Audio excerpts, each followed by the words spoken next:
This piece is over here. Okay? So that's what her shoulder looks like.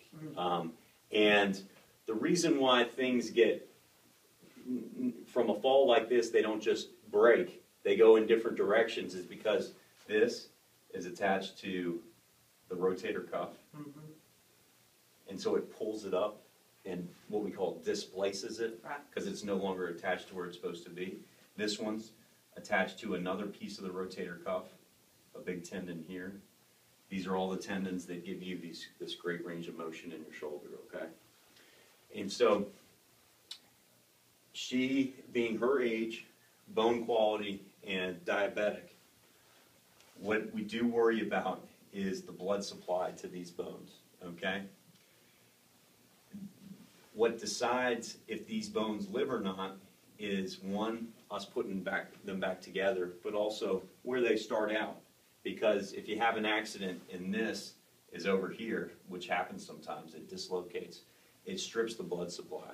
And those are the cases that I come to the family and I say, I know there's not a head split, but we still think we should replace it because there's not much of a chance.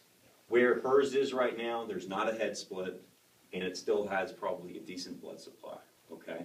It's hard to know for sure, but we're better off trying to fix it first, and that's what we're going to try to do today, okay? If I feel like I get in there and this is very poor quality and it's crumbling eggshell type bone, then I'll have to do the reverse, okay? Do the replacement, okay?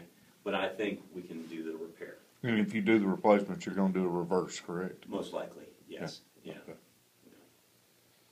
And it'll just be basically the difference, not only in recovery time, but she would not be able to do that. She could still do like this. Yeah, exactly.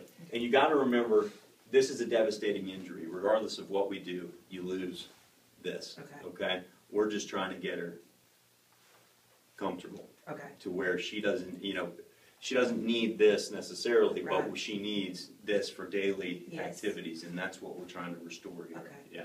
Because you got to realize that shoulder's not perfect anymore, right? And regardless of what we do to it, okay. And if anybody tells you differently, then they're blowing some air. Okay. And you can talk to any of the greatest shoulder surgeons on earth or the most respected, and they'd be lying to you if they said they could, do this. I think so. I thought that was you anyway. Yeah. So this is the way this will go about is we'll let y'all know when we start. I imagine this is going to be probably a 3-hour operation putting this thing back together. Okay. Sometimes even longer than that, but we'll be deliberate, thorough, and we'll be efficient. But all of that together, we most of all want to take care of her, and sometimes that takes longer than we expect.